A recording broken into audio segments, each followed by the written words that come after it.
Maccabi beats Olympiacos, Jessica crushes Baskonia, Xavi Pascual returns home to face Barcelona. Only on Euroleague Sweet 16, TeamScout and BallinEurope. Tune in. Hello from both Dublin and Tel Aviv. This is the first episode of Euroleague Sweet 16 with me, Emmet Ryan from BallinEurope, and Moshe Barda from TeamScout. So yeah, we're going to have a look at, as the name suggests, the Sweet 16 stage we're currently at of Euroleague. 30 games, lots of big matches. And Moshe, you're sort of the brains in terms of the technical side behind all this, and obviously from a lot of the basketball side. So I suppose just tell the folks what they can kind of expect from us. Well, to be honest, the first and foremost thing, that comes to mind is obviously the professional analysis of the games, of what we've been through and what are we going towards to, meaning the games that we had last week, for example, such as Maccabi and Olympiacos, CSKA versus Baskonia, which we will discuss in a few moments. And besides that, we're going to do all things considering basketball. And not just basketball, Euroleague basketball, because every day is a Euroleague day. It has become that now. It's like with these doubleheader weeks that you have, like suddenly it's like, oh, there's 4 straight days of Euroleague some weeks. That's a big change from previous seasons. Yeah, but still, I'm kind of missing out on a few games because back then we had more games each day. So, right now you have to kind of settle for 4 games per day or 3 or 5, but that's all it is. And before it was much more than that, so in a way I love the format. I'm just thinking, maybe increasing the number of teams. I think long term they're going to have to do that, but I think the upside is we don't have any of the dud games we had with the old regular season, because you used to have some pretty, well, I wouldn't even say bad, it was just more meaningless games, and that was the problem, because 4 teams out of 6 going through to the next stage, and you typically be able to pick 3 of those 4 teams in each group before the group began.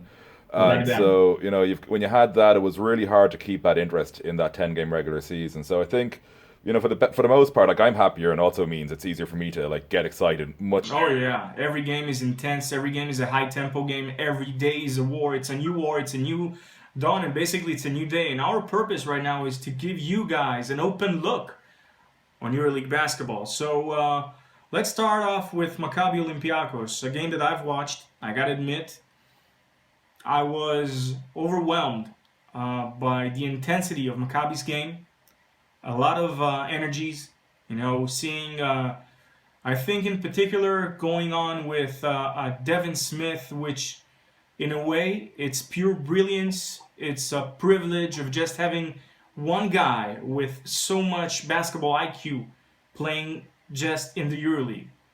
It is, but I think the thing is he wasn't really able to use that for the first couple of games of this season. You could argue for a lot of last season as well, because Maccabi wasn't the team where a guy with a good IQ was going to be able to salvage what they were. They had with him it was a matter of they've overused him in the last couple of seasons. So in a way, it kept adding up until an injury was in a way inevitable.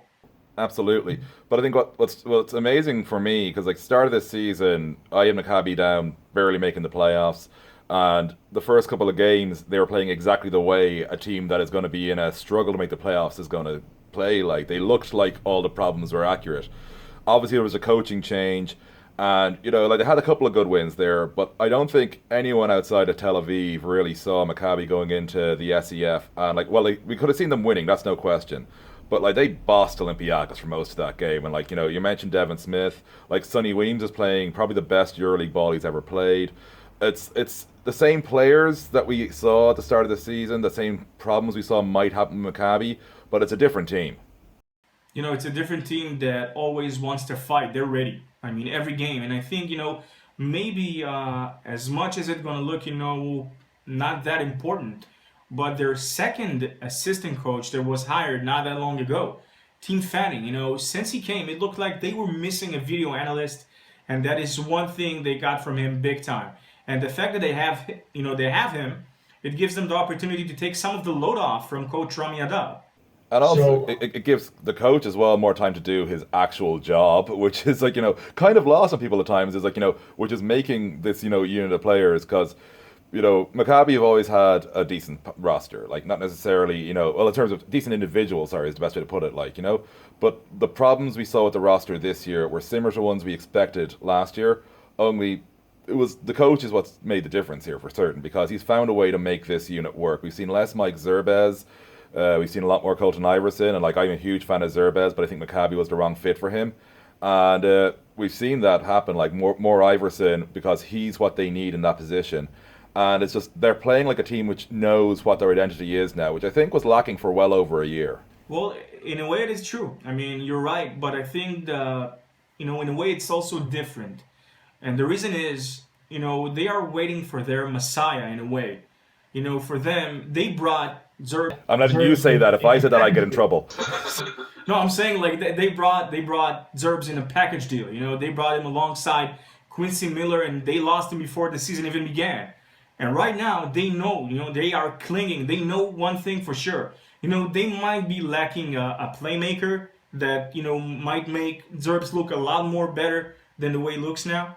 And he's lacking, he's struggling because he doesn't have the right guy next to him. But the fact of the matter is, the team believes, they truly believe that as soon as Quincy Miller comes back, they're going to see good old Mike Zerbs that was last year in Red Star. I can see why they think that. I just think for them long term, Colton is the logical option here, because all the guys we're talking about here, with the possible exception of Quincy Miller, in fairness, need a lot of the ball. Colton Iverson doesn't need a lot of the ball. Mike Zerbez does. And right now at the 5, they need a guy who can just do the job, be very sensible, and be very efficient with limited ball usage is the best way to describe it. And that's what Colton gives you. Like Mike, he's a hero on a mediocre team, and he's probably a good 5 on a team which likes to do a lot through the 5. But I just don't see Maccabi as that team which wants to use the 5 that way, And so that's why I think he's a very good player. I think they're a very good team. I think they're an awful fit. Quincy Miller, though, I can totally see why could be a change for that, and it could actually work out. Another player we neglected to mention had a big game versus Olympiacos at Seth was actually DJ Sealy. That from the get-go shows, he's here to play defense. And also, he's going to contribute on the offensive end, and on days that he's going to catch fire. All teams better watch out, because he's the real deal. Absolutely. Like Sealy, again, is a case of one of those guys where it's kind of going before the season. Individually, I have no problem here. Collectively, I'm not sure it works in the Maccabi mix. First couple of weeks, there was that argument. Now it's like, this makes perfect sense. So again, I think a lot of this comes back to the coaching switch. I know, it's like the coach was sort of, forced out, but heck, it looks like... Well, not quite. I mean, he lost the locker room. When you lose, when Olympus falls, there's nothing you can do. Yeah, instead they went to Olympus and made that fall instead. If you had an open look, one shot, would you swish it, wish it, or go fish it? 16 teams, gonna be sweet. Sweet 16. Only on TeamScout and BallinEurope. Don't forget to subscribe. So we're gonna talk about CSKA Baskonia. I mean, I gotta say, we all knew who Milos was before that game. We all know who he is and what he can do and what he's going to do. But, simply seeing him do that. I got a great story I didn't tell you yet, which is amazing given how much we talk. So last Saturday night I was out after an Irish League game, and I was chatting to a couple of players from one of the other clubs, not even one of the teams playing, and they were saying to me, right now, who do you take? Sergio Yui or Milos Teodosic? And I Teodosic. Yeah. but they're kind of going, but Sergio had, because he just took him off those 2 big games he'd had in 1 week. It's kind of going, I don't care. Milos is just the most reliable elite player in Europe. There are a lot of elite players out there who are clearly at Milos's level, but week in, week out, Milos is the guy, and he's playing like a man who wants to have his, trip to the NBA in the next year or 2 as well. He has been talking it up more, and he goes out, has a career night, 34-10. And just utterly dominated Baskonia. It wasn't like the rest of CSKA was standing by. There were other good players going to get to them, but Milos just had one of those games where it's when NBA scouts come looking next year, it's kind of going, pay me. It's basically, he'll just point to that game and he'll just go, pay me, and that was the type of game he had, and he can do that. He just knows he doesn't have to do that every night. He can come out some nights and he'll just drop the 9-10 assists, and then maybe he'll only have 10 points. He'll only have a double-double, of the lower variety. But that's the thing, he has a really good relationship on the floor at Nando De Colo. I don't know about the off the floor. Maybe it's good, maybe it's bad. But you just see the chemistry those 2 guys have, and Milos just works off that, and he works off all the other pieces around him. Oh, for sure. I mean, and to be honest, just seeing him is, we're lucky. I mean, I can say that in a few years to my kids, grandkids, I watched this guy play. And, well, to be honest, I got this guy's jersey from the Final Four in Berlin. So, it was all good for me just seeing him again versus Baskonia. The plays he did, the way he carried CSKA on his back. Obviously, a lot more guys like James Augustine, who was, I think, in my opinion, maybe the only missing piece of the puzzle even since last season, when they've lost Joel Freeland. And there was a lot of pressure on Augustine coming into this season because he stood out on a so-so Kimki team. And when you're a player who stands out in a run-of-the-mill, a team which isn't as good as people expect it to be, but you still stand out, there's an expectation was, well, did you just look good in a not great team? Can you carry it over to a team which has the bodies, has the stars? And Augustine's done that, it's like, that's the difference for him. Like, he's looking like a guy who belongs on a good team, and that's crucial. Like, he's not just, a guy who's a good team player on a bad team. He looks like, yeah, I belong at a Final Four championship level side. So, obviously Milos was the good part of that, the 9th game day of the Euroleague. But I gotta ask you something. What did you think about Kulagin?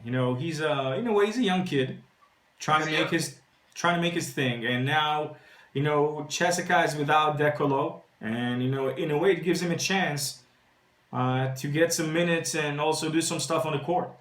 But it's like what a lot of us were saying back in Berlin at the Final Four last year. What made CSKA work last year, what's making them work this year is their bench isn't all stars. There are guys at Kulagin who's a young guy who knows he's not the man yet, and he's fine playing a role right now. And they need role players because CSKA will never be short of stars. Like, that's never going to be a problem for them. They'll always have the big guys, the big names.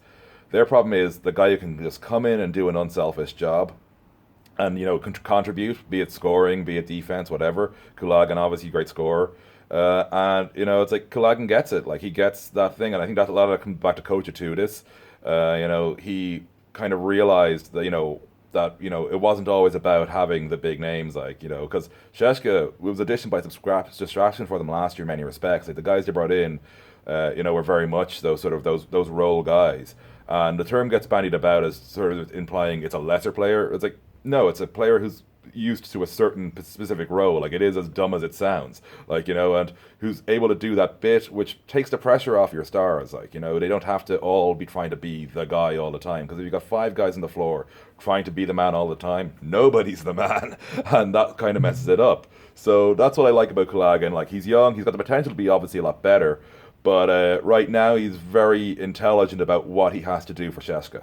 The one thing that I think that was not as good at that game was, I think, maybe the mentality of the Baskonian players. I mean, I'm looking at them, about Shane Larkin, about Baskonia, as you called him. Yeah. And Jabaniani and It's more Larksconia now, though, to be honest, than Barskonia. The thing is, in my opinion, I don't know, they were crushing CSKA in the first quarter, but eventually it all ended. I mean, Milos obviously said, you know what?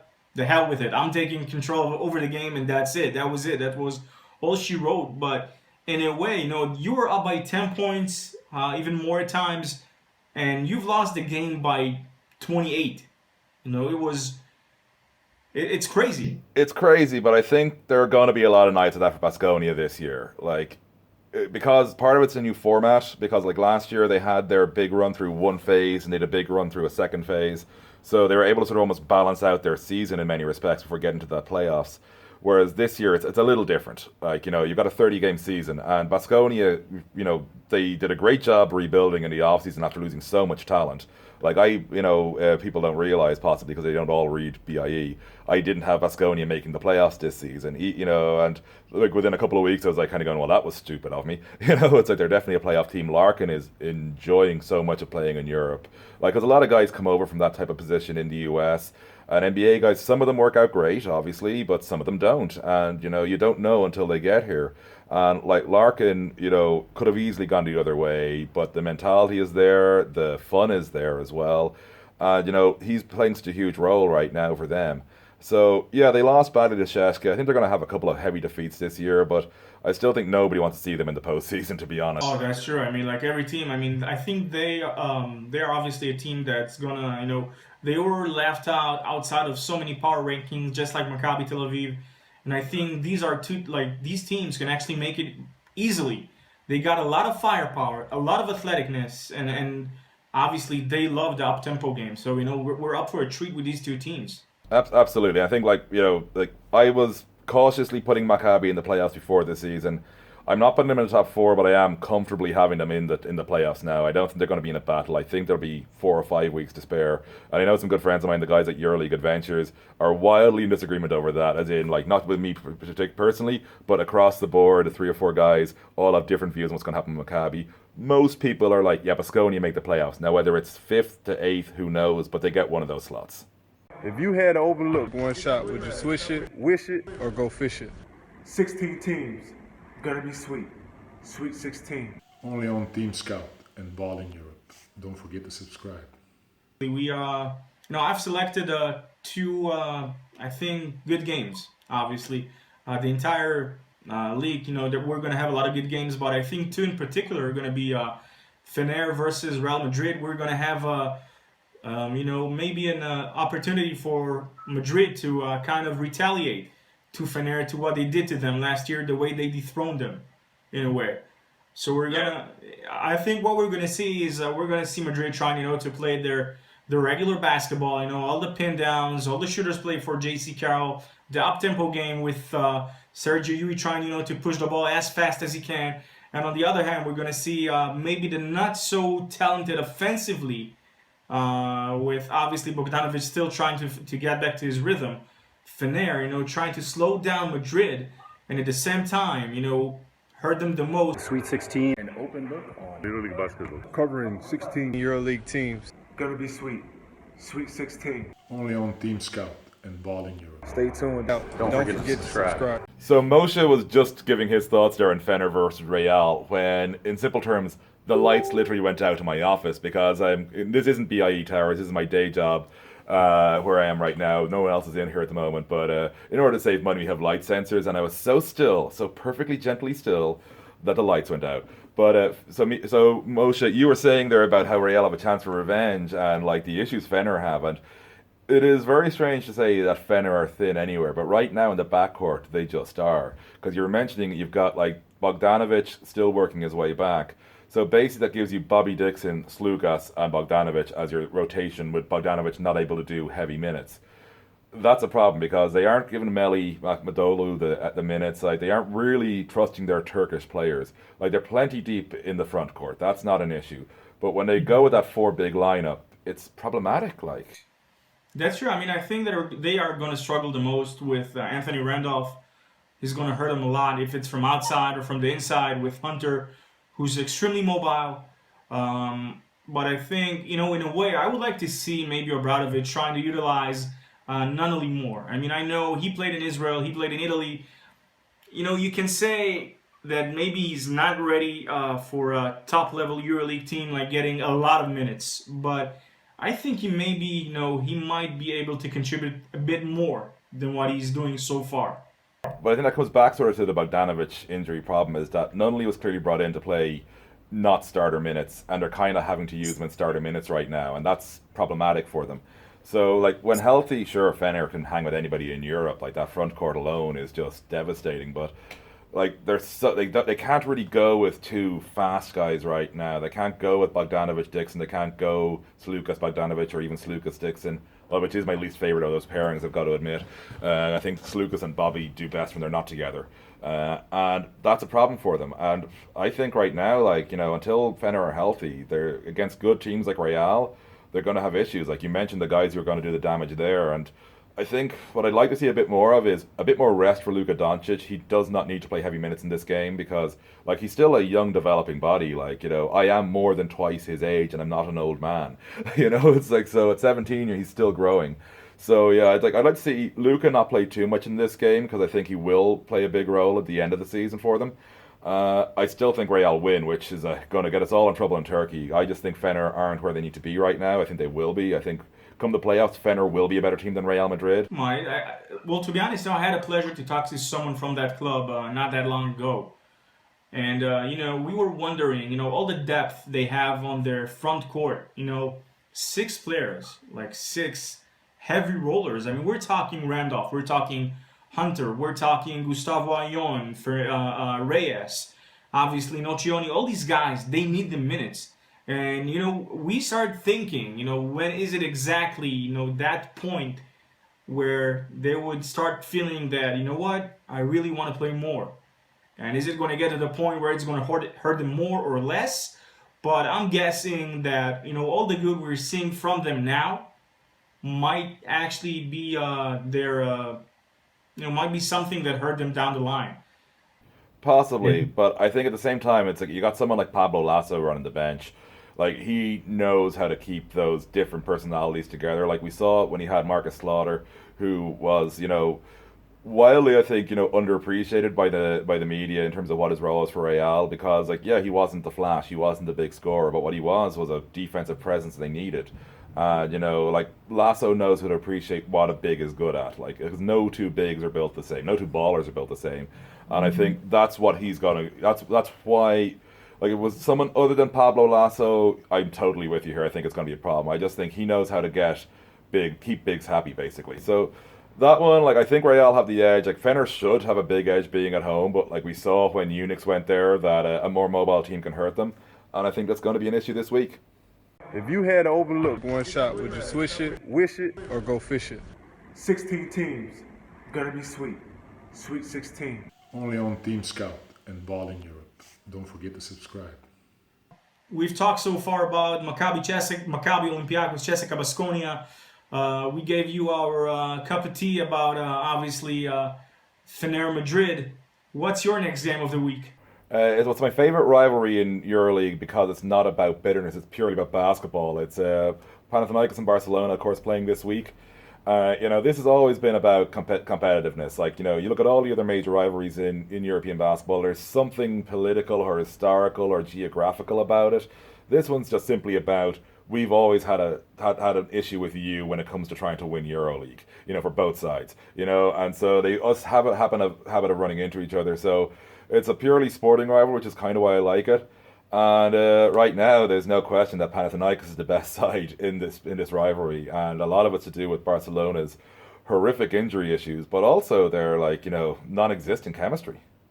I mean, it's true. I mean, obviously, some of the players we've seen playing for Khimki last year, we've seen Tyrese Rice and Petri Koponen, but I think with Coach Bartzokas bringing Victor Claver as his guy, having they have some talent. We cannot. They have talent, but I think a lot of it was as well. Bartzokas was looking at sort of some of the existing bodies and how to best use them, and then those existing bodies got injured. So he was clearly thinking, right, Navarro's getting on in years, but he can still do a job if we adjust a certain way. So he's going to pair him with Ribas as sort of the change-up backcourt to the Rice Koponen, and of course then both Ribas and Navarro get injured. Dolman you could see doing a lot. Dolman gets injured, and so people just keep getting hurt for him, and that probably doesn't help matters. But when you're playing Barstoka's ball, it's usually quite simple, quite direct. So if one piece isn't fitting, nothing's going to fit.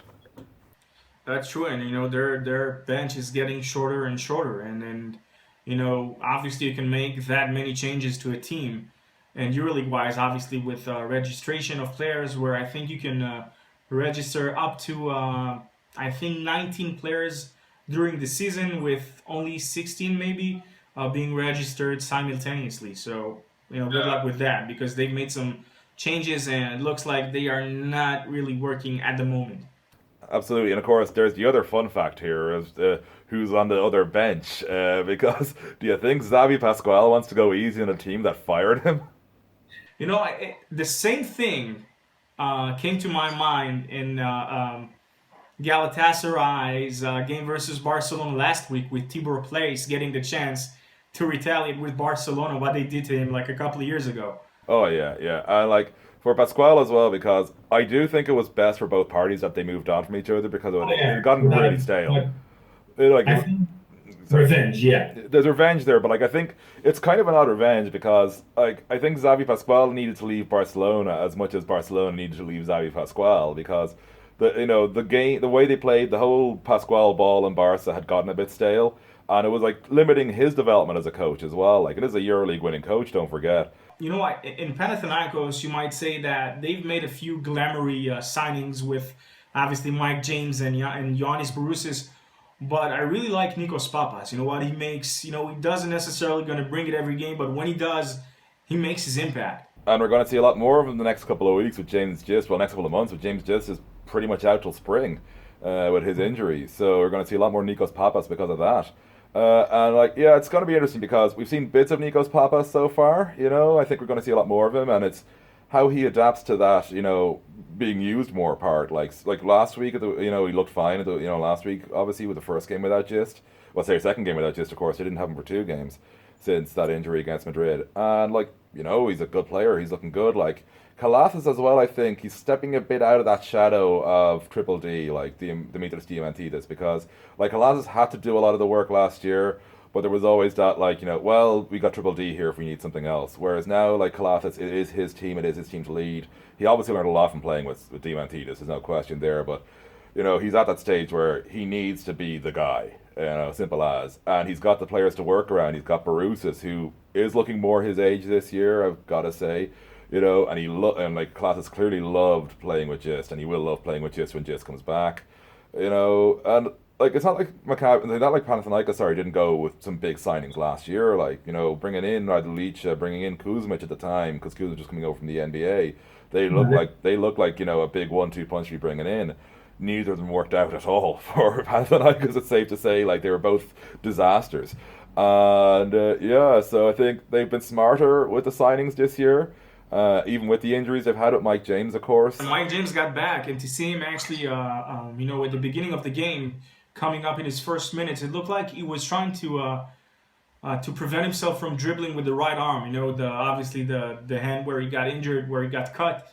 But, you could see he was hungry. He said, I'm ready, I'm here, and I'm going to make it. And in a way, for Barousis as well, having a guy who's an explosive slasher that can put up some nasty pull-up jumpers, that's good for him because, they've played together. They know how each other, like to play, the way they like to play together. And I think it's going to do well to both sides in their game versus Barcelona. But I'm going with Panathinaikos on that one, and actually with Madrid versus Fener.